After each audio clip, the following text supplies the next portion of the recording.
Shalom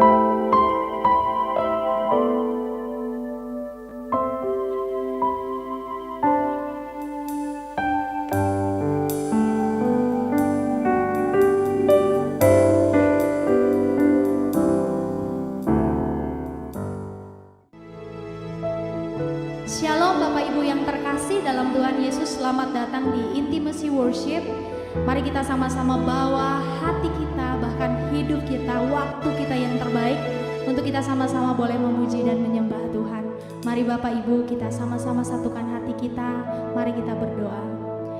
Terima kasih Tuhan untuk segala anugerah dan berkat yang Tuhan telah limpahkan dalam hidup kami. Kami tahu Tuhan bahwa segala sesuatu yang baik itu datangnya dari Tuhan. Dan kami tahu Tuhan bahwa Engkau selalu bekerja dalam hidup kami, turut bekerja dalam segala sesuatu untuk mendatangkan kebaikan. Sebab itu kami taruhkan hidup kami sepenuhnya Tuhan kepada tangan kasih dan kuasa-Mu. Apapun yang kami alami hari ini, ajar kami Tuhan untuk kami boleh mengenal Engkau lebih lagi dan lebih lagi Tuhan. Ajar kami untuk mengalami Engkau dalam setiap hari dalam kehidupan kami Tuhan, supaya betul-betul Tuhan kami boleh melihat kuasa-Mu, kasih-Mu itu boleh bekerja dalam hidup kami. Kami persiapkan hati kami untuk menyembah Engkau Tuhan. Biarlah pujian penyembahan kami boleh menyenangkan hati-Mu. Dalam nama Tuhan Yesus kami berdoa. Haleluya, haleluya.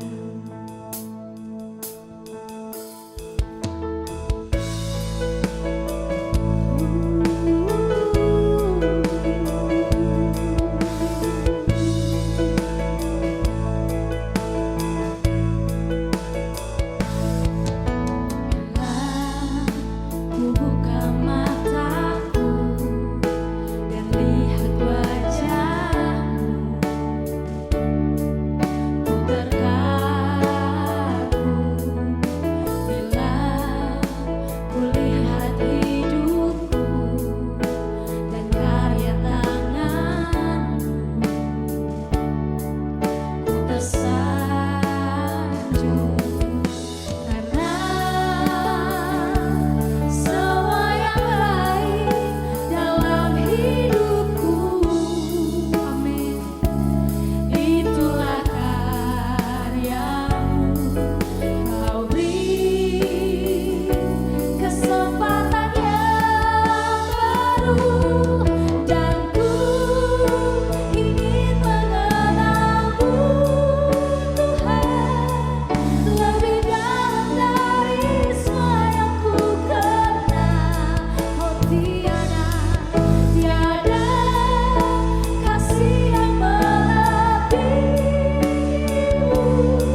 sama-sama katakan, ku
Kira-kira pada waktu itu Raja Herodes mulai bertindak dengan keras terhadap beberapa orang dari jemaat.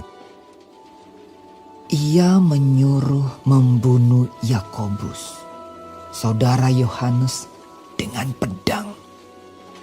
Ketika ia melihat bahwa hal itu menyenangkan hati orang Yahudi, ia melanjutkan perbuatannya itu dan menyuruh menahan Petrus. Waktu itu hari raya roti tidak beragi. Setelah Petrus ditangkap, Herodes menyuruh memenjarakannya di bawah penjagaan 4 regu. Masing-masing terdiri dari 4 prajurit. Maksudnya ialah supaya sehabis Paskah ia menghadapkannya ke depan orang banyak. Demikianlah Petrus ditahan di dalam penjara. Tetapi jemaat dengan tekun mendoakannya kepada Allah.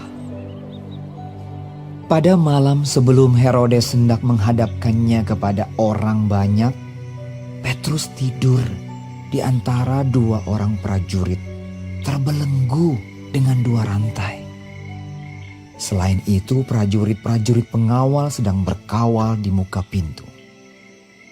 Tiba-tiba, berdirilah seorang malaikat Tuhan dekat Petrus dan cahaya bersinar dalam ruang itu. Malaikat itu menepuk Petrus untuk membangunkannya. Katanya, "Bangunlah segera." Maka gugurlah rantai itu dari tangan Petrus. Lalu kata malaikat itu kepadanya, "Ikatlah pinggangmu dan kenakanlah sepatumu." Ia pun berbuat demikian. Lalu malaikat itu berkata kepadanya, "Kenakanlah jubahmu dan ikutlah aku." Lalu ia mengikuti malaikat itu keluar dan ia tidak tahu bahwa apa yang dilakukan malaikat itu sungguh-sungguh terjadi. Sangkanya ia melihat suatu penglihatan. Setelah mereka melalui tempat kawal pertama dan tempat kawal kedua, sampailah mereka ke pintu gerbang besi yang menuju kota. Pintu itu terbuka dengan sendirinya bagi mereka. Sesudah tiba di luar, mereka berjalan sampai ke ujung jalan. Dan tiba-tiba malaikat itu meninggalkan dia. Dan setelah sadar akan dirinya, Petrus berkata, Sekarang taulah aku benar-benar bahwa Tuhan telah menyuruh malaikatnya dan menyelamatkan aku dari tangan Herodes dan dari segala sesuatu yang diharapkan orang Yahudi. Dan setelah berpikir sebentar, pergilah ia ke rumah Maria, ibu Yohanes yang disebut juga Markus. Di situ banyak orang berkumpul dan berdoa. Dan ketika ia mengetuk pintu gerbang, datanglah seorang hamba perempuan bernama Rode untuk mengetahui siapa yang mengetuk itu. Ia terus mengenal suara Petrus. Tetapi karena girangnya ia tidak membuka pintu gerbang itu dan segera masuk ke dalam untuk memberitahukan bahwa Petrus ada di depan pintu gerbang. Kata mereka kepada perempuan itu, Engkau mengigau. akan tetapi ia tetap mengatakan bahwa benar-benar demikian. Kata mereka, Itu malaikatnya. tetapi Petrus terus-menerus mengetuk dan ketika mereka membuka pintu dan melihat dia, mereka tercengang-cengang. Tetapi Petrus memberi isyarat dengan tangannya supaya mereka diam. Lalu ia menceritakan bagaimana Tuhan menuntunnya keluar dari penjara. Katanya, Beritahukanlah hal ini kepada Yakobus dan saudara-saudara kita. lalu ia keluar dan pergi ke tempat lain. Pada keesokan harinya gemparlah prajurit-prajurit itu. Mereka bertanya-tanya apakah yang telah terjadi dengan Petrus. Herodes menyuruh mencari Petrus, tetapi ia tidak ditemukan. Lalu Herodes menyuruh memeriksa pengawal-pengawal itu dan membunuh mereka. Kemudian ia berangkat dari Yudea ke Kaisarea dan tinggal di situ. Herodes sangat marah terhadap orang Tirus dan Sidon. Atas persetujuan bersama mereka pergi menghadap dia. Mereka berhasil membujuk Blastus, pegawai istana raja, ke pihak mereka. Lalu mereka memohonkan perdamaian karena negeri mereka beroleh bahan makanan dari wilayah raja. Dan pada suatu hari yang ditentukan, Herodes mengenakan pakaian kerajaan, lalu duduk di atas tahta dan berpidato kepada mereka. Dan rakyatnya bersorak membalasnya. Ini suara Allah dan bukan suara manusia. Dan seketika itu juga ia ditampar malaikat Tuhan karena ia tidak memberi hormat kepada Allah.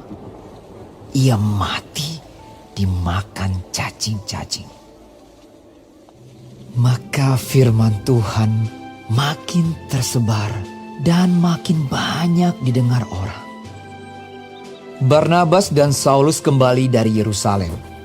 Setelah mereka menyelesaikan tugas pelayanan mereka, mereka membawa Yohanes yang disebut juga Markus.